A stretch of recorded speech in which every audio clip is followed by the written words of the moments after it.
What is the most Karen thing a Karen has even done to you? Personally, working retail one afternoon and here comes Karen with a return. At first glance it's no big deal, just coming in to return a shirt. She walks up to the register, hands me the receipt to start processing and we exchange a pleasant greeting.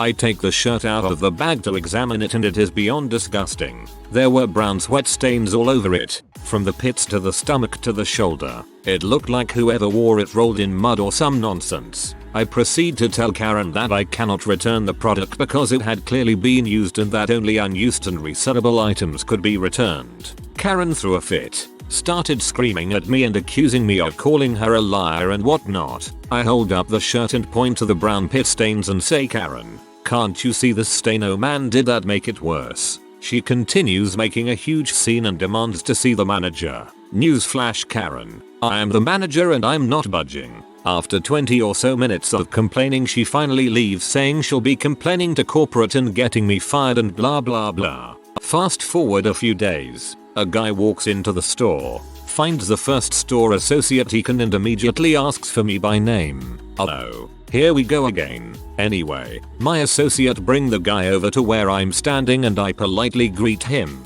The guy spends the next 10 minutes apologizing for his crazy wife Karen verbally abusing my staff and I a few days prior. Apparently, the guy went to the beach and did some type of CrossFit HIIT training class in the sand. Karen knows all of this. She was at the class with him. The guy ended up not liking the shirt for some reason and Karen thought she could pull a fast one on us by making a scene.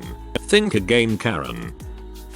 In tech support, this Karen had started a PowerPoint presentation, saved it, gave it a name, worked on it for 8 hours, closed it, and when the program said do you want to save changes said no. So the program did what it was told and dumped them, and surprisingly when she reopened it was blank. I explained that she told it not to. Interrupted. No, that is not acceptable. You will fix it. No, there is no. Interrupted. Go around this circle several times. I finally call the on-call support for her company and explain what was going on. Have you ever had someone roll their eyes so hard you could hear them over a phone? Then conference Karen, who started right in before either of us could say anything with how incompetent I was etc etc. He let her burble for a minute then cut her off. She started squawking and he cut her off again, and again, and again until she finally shut up out of sheer surprise, I think. Screeching like a harpy didn't work. What world is this?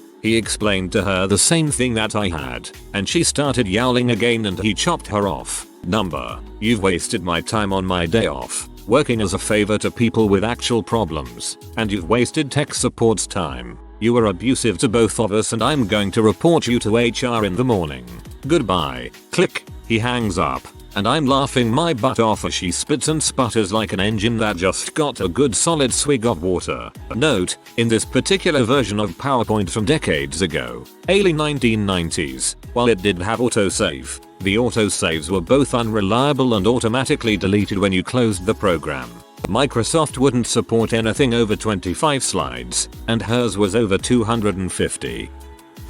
I met plenty of Karens while working retail, but there's one who stands out. Karen was Indian and had the most entitled attitude of anyone I've ever met. She was also a regular customer, so we had to deal with her crap at least twice a week. Karen's favorite pastime would be to literally fill a trolley with clearance items. These are a nightmare as you have to reduce the price on the till manually. Management were worried about scanning fraud and so had disabled the multiplication button on the till. This meant that each item has to be scanned and discounted individually. Once all of her items had been scanned and discounted, Karen would always kick up a fuss over the price, accusing us of overcharging her and demanding to see a manager. Some managers would give in to Karen, which meant voiding the transaction and starting over. If they told Karen to get lost, she'd complain about never shopping here again and storm out, leaving a full trolley of goods to put back. Thanks B. Either way, the entire shitshow would take at least an hour. There was a nice moment of karma for Karen however. One winter, we had an especially heavy snowstorm. Our policy in this case is to clear the car park access to the spaces closest to the door. We do this as very few people come out when it's snowing and it lets people park as close as possible. Not Karen though. Oh no. She pulls into the car park, drives into the uncleared section and tries to drive through a snow drift, hitting a covered bollard in the process. She then clomps into the store, demands to see the manager and proceeds to yell at him point blank. Apparently she was going to sue us and get every employee fired for not clearing her usual parking space of snow. Our manager responded by banning her from our store for being abusive towards staff. The craziest thing in life is that she was alone. Watch her be a fully normal, competent person in her personal life. I dated a girl 3 months until I learned she was a psycho when calling customer service. It was pretty disappointing. You think you know someone. When I worked at a grocery store, I had a woman throw a conniption over a coupon. So, here's the skinny. The coupon was for half off a bakery cake. Our bakery cake. As in you can walk in the bakery, grab a cake we have made, and buy it. This is what the coupon was for. Well, Karen 5000 went to the frozen food section, got a frozen Sara Lee cake, and wanted to use the coupon on that. Now, I explained how the coupon worked to her, and keep in mind, this was not a tricky coupon. There was no fine print. It wasn't one of those gotcha moments. It was a very clear coupon in that it was abundantly obvious it could only be used in our bakery. Well, she threw a fit. She hooted and hollered. She demanded I give her the coupon anyway, but there was literally no way for me to do that without manager override because I was a pune. So then she insisted that I get my manager. Works for me. My manager comes up and, to my delight, it's Adam. Now, Adam is useless. He can't figure out how to do crap. I'm not entirely sure how this guy still has a job. So, she's screaming at him to give her the discount. But he can't figure it out. It's probably the simplest manager override function he'd need to perform. And he can't do it. So he suggests she buy a bakery cake for the coupon price. She sneers and says, I need a cake that says happy birthday. None of those cakes say happy birthday. What am I supposed to do about that? So I said, buy some icing and write happy birthday yourself. That did it. She left shouting at us that we lost a customer. Doubtful, since she had an account at our store and had been shopping there since the Stone Age. I hope that, in her darkest moments, when life seems cold and dreary and the world is against her, she thinks of me, she sees my face, and she suffers. Name change for safety of idiot manager. Sound like Karen met Kevin. During the 2009 recession period, I worked at Best Buy while I was between real jobs. At the time, the website and the retail stores were run by separate business entities, so it was often that store and web prices differed. But the store policy was to always match. One night a couple comes in. Karen asks for a 500 millibar Seagate hard drive. I asked, did you mean gigabyte? Karen, I know what I want. Just show me where it's at. Me, no problem. Hard drives are over here. Karen, what the heck? This drive was $50 cheaper online. Are you trying to rip me off? Me, just a minute. Let me look it up. I find a Western Digital that is on sale. Me, looks like it is this drive that is on sale for $109. I don't remember the numbers now. Karen, can't you read? The tag says $159. Me, yes, I can give you this drive for the $109.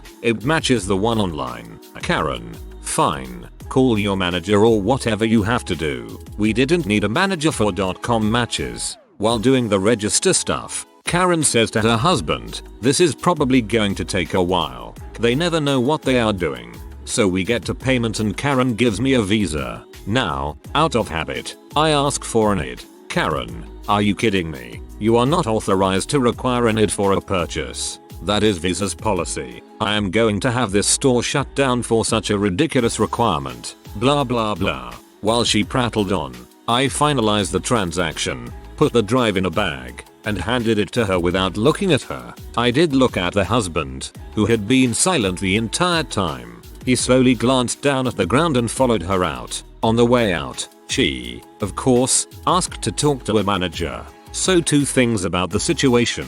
1. She is correct. Visa, at least at the time, did not require checks. However, merchants were permitted to ask. I did give a thought to making a scene out of it, because 2. It was my last night. The managers on duty got a good laugh out of her. Not really Karen, more like entitled parent, but I see no difference. So if you're from Illinois, you know that softball baseball is huge there. Like everybody plays it, even if you're not athletic you've tried at least t-ball at some point in your life. My little sister's HU softball team made the championships in our in-house league. Essentially a league of like 5-9 teams that all played each other for a title at the end. My dad was the coach, and my sister's team, first place overall, and was playing the second place team in the championships. It was like the last week of June, so it was hot as heck outside. The other team they were playing had some buttholes for parents, like record-breaking buttholishness. Every time a call didn't go in their favor, correct or not, but in this case maybe like 3-ish calls the entire game were bad. Which is not bad at all considering it was a 15-year kid umping the game. Every single time one of their players gets called out, boo. One pitch is called a strike, boo. My dad, at the time, was the president of the league, and often spotted runs and such to the other team because in his own words, they wouldn't shut the heck up. They were down by 10 so spotting them a run here and there wouldn't hurt. But long story short, at the end of the game he was booed off the field by the parents at a 8U softball game. 8-year-olds who are in like 2nd grade Jesus people. Then after the game, the two teams were celebrating at Dairy Queen. Obviously not together. Then one of the moms from the other team comes up to me and my dad and says, "You and your other butthole coaches cheated, and it was not a fair game. If I ever find out that you're working with children again, I'll call CPS and let them know what you're up to. People like you are what's wrong with America." Note, my father is black, so that last line was relatively offensive. Used to work at Walgreens in the photo department and I was a huge stickler for not selling professionally done photos if they didn't have a release from the photographer. This one lady brought in a boudoir set that I'm certain nobody wanted to see, but they were clearly professional. I wouldn't sell them to her. Told her she could get a release from the photographer and come back. Immediately indignant. Exclaimed, "I'll email him right now." She did. Few minutes later, she makes a phone call, walks 1 aisle away from me to take it. Now is yelling at the guy saying he screwed her over and why did you give me a CD with the pictures if I couldn't print them, and then my favorite line, "No, you're cheap, I was losing it in the photo department." Goes on for a couple more minutes, then she storms over to me again and just goes, "Gimme my pictures, mom, you clearly don't own the right to these. I'm not going to sell them to you, go get your manager." Sigh. I walk to the office and talk my manager. Tell her everything. We laugh. But ultimately my manager was a pushover most of the time. But not this time. She walks out with me and now we are both telling this lady off. She starts to accuse me of being a pervert who just wants to keep them for myself. Yeah, nah. But ultimately, the manager, just to get her out of the store, says that instead of them going in the bin with all of the other no sales to be counted in the morning and shredded, she'd shred them right then. Of course this is this lady's only win for the day, so she takes the deal. She stayed there while my manager shredded them. These freaking stories happened every goddamn day. I work at a casino now and I saw far more scum of the earth trying to frick over professionals there at the job at Walgreens than I ever see at the casino. And frick any of you who ask why did I care. Those people don't do photography for fun. It's their freaking job. If you want prints done, either pay them for them, or pay for the rights to the digitals, and you photographers. If someone does have your permission to do as many reprints as they like, freaking give them some kind of written or digital permission. That way the person who prints those photos can say they saw the slip and are absolved of any responsibility brought about by reprinting.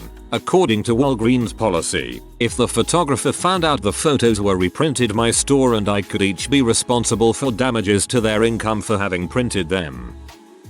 I work in a dentist, booking appointments. A mum was bringing her autistic son to an appointment. I barely remember the phone call, but she asked if there was parking, to which I said there is opposite but can get full quick. About 2 weeks later her son's appointment comes up. She doesn't turn up, but 10 minutes later, calls to say she can't make the appointment. Was promised parking but was no parking available. Told her she wasn't promised parking and asked where she is. Turns out she drove past the clinic, couldn't find a driving spot, drove to the other side of the city to park, to call to cancel. The phone call went on along the lines of, "You lied to me. How dare you do this to my autistic son?" I want to make a complaint as you're discriminating. After a few more cusses, I apologized if she was offended. To which she goes, that's not an apology. I want an apology. Never gave her one.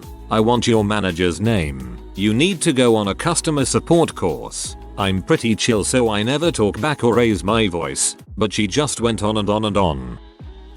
I was working a back drive at a fast food joint years ago, and older Karen comes driving in to give her order. Now, this location doesn't have a speaker due to a neighborhood ordinance, so all the orders and drive-through are taken face to face. She orders a double cheeseburger without onions, and I ring it in, complete her order, and send her on her way. About 5 minutes after she's picked up her food she comes back through drive-through and says they put onions on my burger. I apologize. Print her up a duplicate receipt to confirm to her and myself that I rang it in without onions. I then tell her that if she goes up to the front window and tells the manager who's working up front that they'll replace the burger for free made correctly, but that I can't do anything about it back here. She does so and they give her a brand new burger and an apology. I thought that was the end of the situation, but boy was I wrong. Karen called the state government on me, by name, demanding I be fired. If I recall correctly, I was told that she called the Food Safety Department,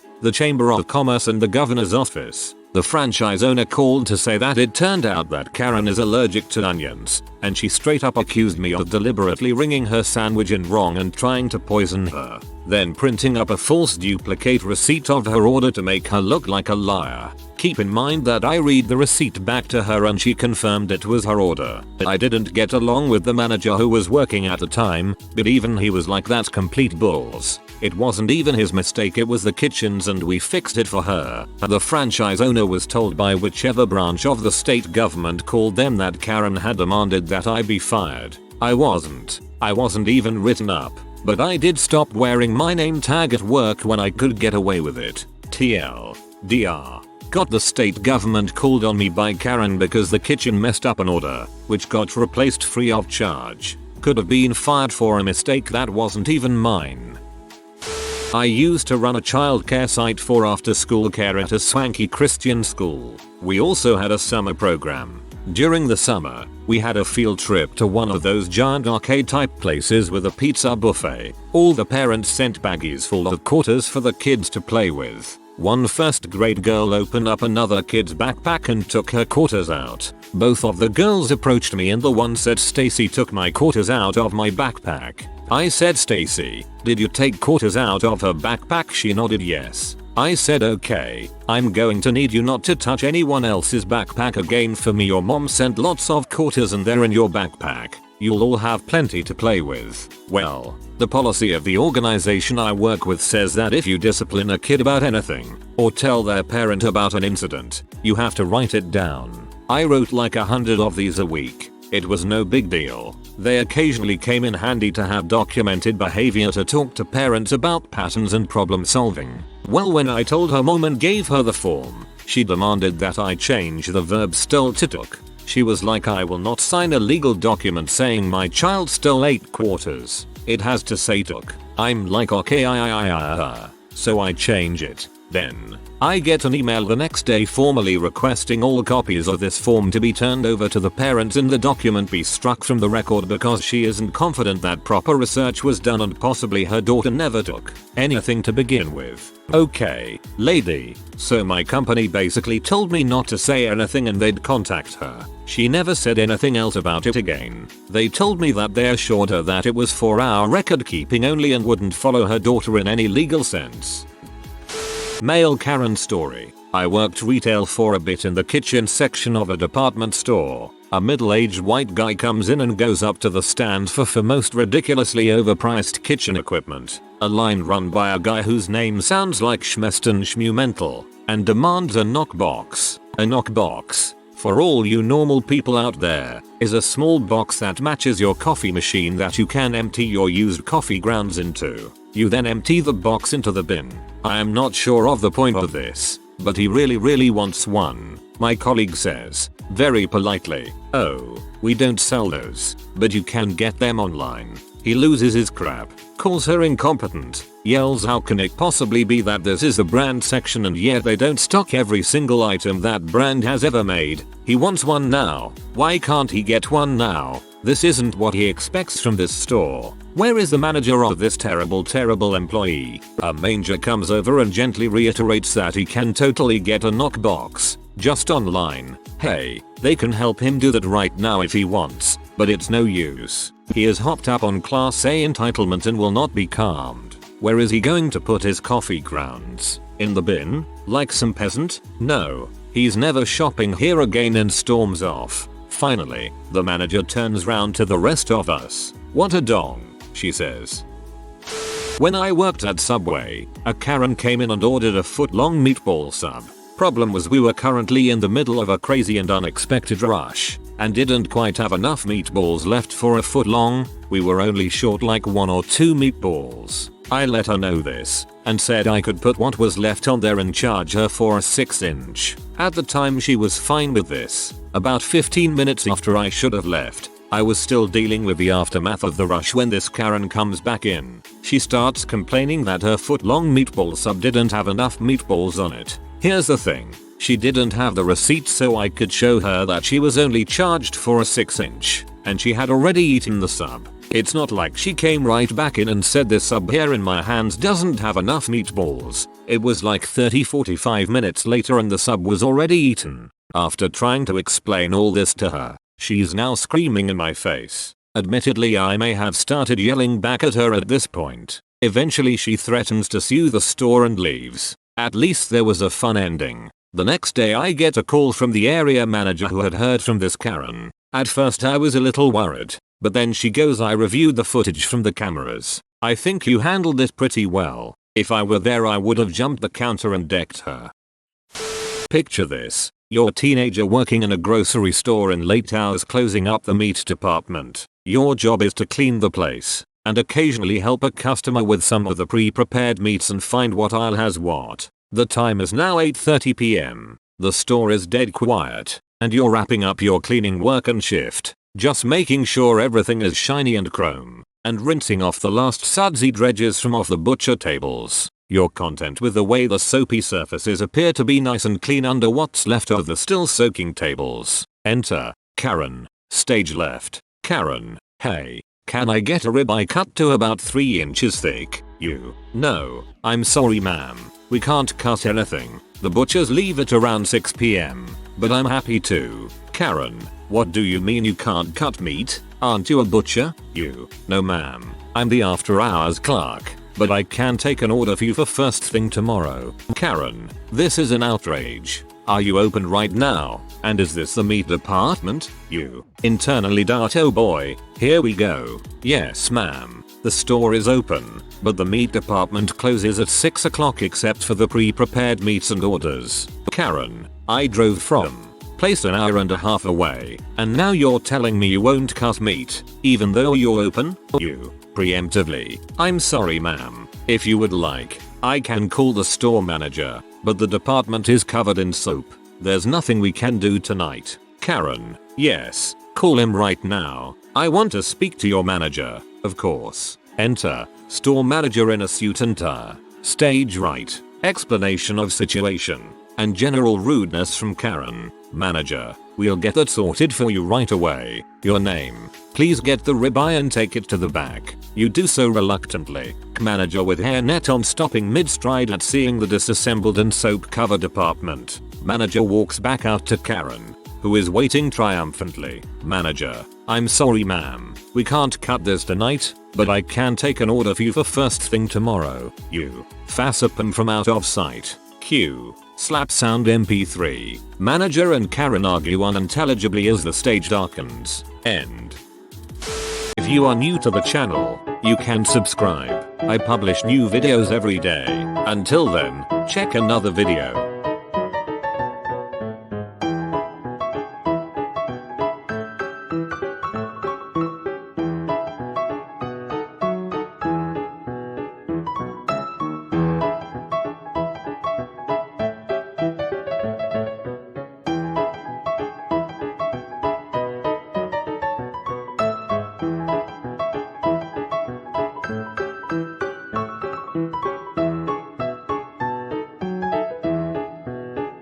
Bye for now.